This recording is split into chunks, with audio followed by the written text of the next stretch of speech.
नमस्कार, मैं नवीन Tripathi news diary channel में आप सबका स्वागत करता हूं। बिहार का सियासी समीकरण एक बार फिर बदल चुका है। 2014 और 2019 के चुनावों की तुलना की अगर बात की जाए तो इस बार का गुणा गणित काफ़ी अलग है। नीतीश कुमार ने फिर से पलटी मार ली है। अब जेडीयू, भाजपा, कांग्रेस और आरजेडी में सबसे ज़्यादा नुकसान और फायदा किसे होगा, समझिए समीकरण। भारत की राजनीति में सबसे अधिक बार पलटी मारने का इतिहास अगर लिखा जाएगा तो शायद नीतीश कुमार का नाम अव्वल दर्जे पर दर्ज होगा। नीतीश की राजनीतिक छवि को लेकर कहा जाता है कि वो बिन पेंदी के लोटा है। एक बार फिर उन्होंने लालू यादव और कांग्रेस से पीछा छुड़ा लिया और भाजपा को गले लगा लिया।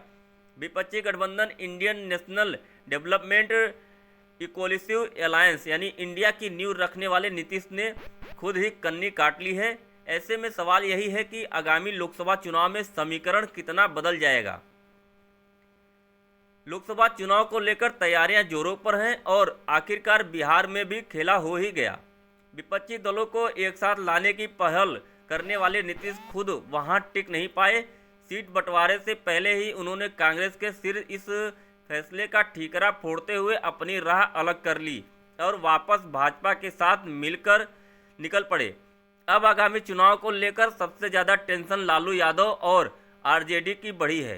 वो कैसे, आपको समझाते हैं। लालू यादव की पार्टी के लिए लोकसभा चुनाव 2024 बेहद अहम होगा। इसकी वजह यह है कि पिछले आम चुनावों में राष्ट्रीय जनता दल यानी जेडीयू का खाता तक नहीं खुल पाया था। हालांकि इसके बावजूद 2020 के बिहार विधानसभा चुनाव में वो सूबे की सबसे बड़ी पार्टी बनकर उभरी थी। अब नीतीश कुमार ने फिर पलटी मार ली है। चुनाव का समीकरण बदलना लाजमी है। कभी एनडीए, कभी महागठबंधन तो कभी इंडिया। बिहार के मुख्यमंत्री नीतीश कुमार कब सियासी फायदे की खातिर पलटी मार लेंगे, इसका अंदाजा लगा पाना भी बिल्कुल वैसा ही है जैसे रेत के मैदान में एक सुई को ढूंढना।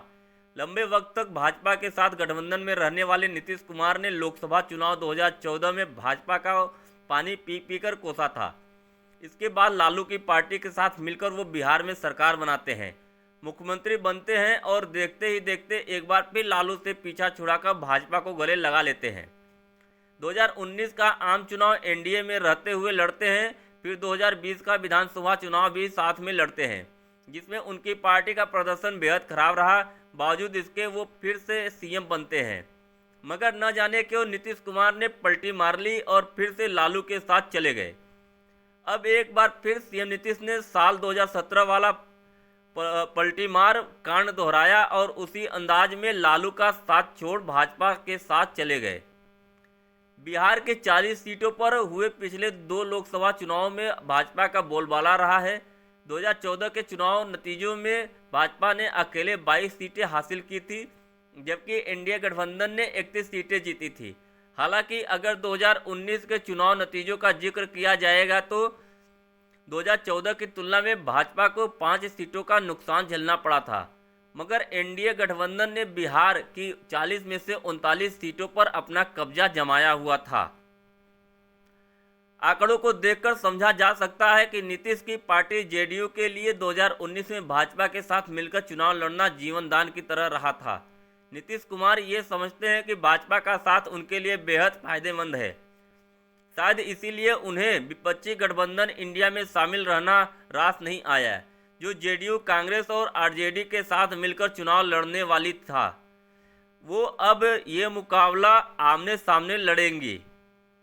इस बार भाजपा के पास खुला मैदान था, जो नीतीश लालू कांग्रेस के साथ आमने सामने की लड़ाई लड़ती, मगर भाजपा को ये बात अच्छे से समझ आ रहा था कि अगर ऐसा होता है तो सबसे बड़ा नुकसान बिहार में झेलना पड़ सकता है।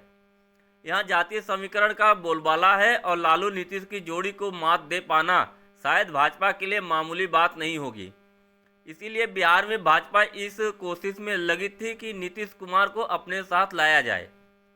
हाँ, ये बात जरूर है कि नीतीश के इस कदम से भाजपा को बड़ा फायदा होगा, जिसका उदाहरण 2019 का चुनाव है। नीतीश और मोदी एक साथ मिलकर चुनाव लड़ेंगे, जिससे लालू की पार्टी को सबसे बड़ा झटका लगेगा और शून्य की चिंता सताएगी। आरजेडी नहीं चाहेगी कि उसे पिछली बार की तरह हार झेलनी पड़े। नीतीश के पलटी मारने से इंडिया गठबंधन का अस्तित्व भी खतरे में आ गया है। भाजपा को इस बात का एहसास था कि अगर नीतीश कुमार और लालू प्रसाद बिहार में एक साथ चुनाव लड़ते हैं तो साल 2015 में हुए बिहार विधानसभा चुनाव के नतीजों का असर 2024 के चुनाव में दिख सकता है।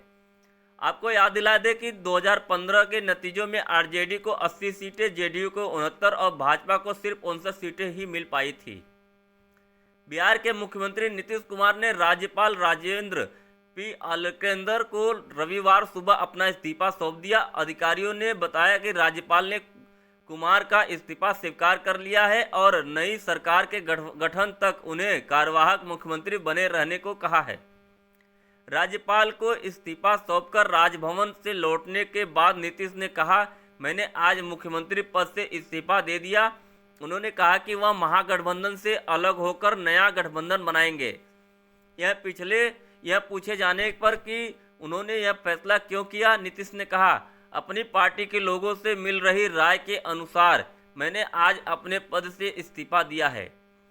नीतीश ने विपक्षी गठबंधन को लेकर टिप्पणी करते हुए कहा, हमने पूर्व के गठबंधन को छोड़कर नया गठबंधन बनाया था, लेकिन इसमें भी स्थितियां ठीक नहीं चली। जिस तरह के दावे एवं टिप्पणियां लोग कर रहे थे वे पार्टी के नेताओं को खराब लगे, इसीलिए आज हमने त्यागपत्र दे दिया और हम अलग हो गए।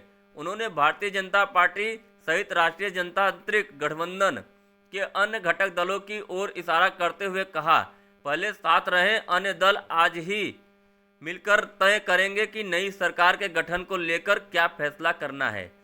इंतजार करिए। नीतीश पर अवसरवादी होने के लगाए जा रहे आरोपों को लेकर उन्होंने कहा, हमने गठबंधन कराया लेकिन कोई कुछ काम नहीं कर रहा था तो हमने बोलना छोड़ दिया था।